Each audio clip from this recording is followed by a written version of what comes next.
खर्चे कीते अगे जाने लई, धी बहन दी कमाई खाने लई, कमाई खाने लई।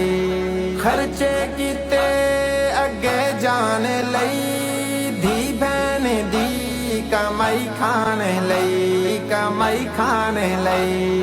क्रिकेट कबड्डी दे मैच अंदर औरतां बगैरत इंसान लै गए।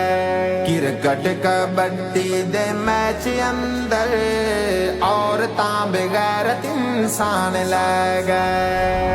अंग्रेज मुसलमानां नू देके तरक्की ईमान लै गए।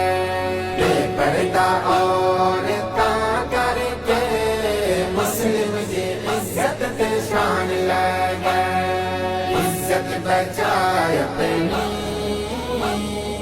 अपना ईमान बचा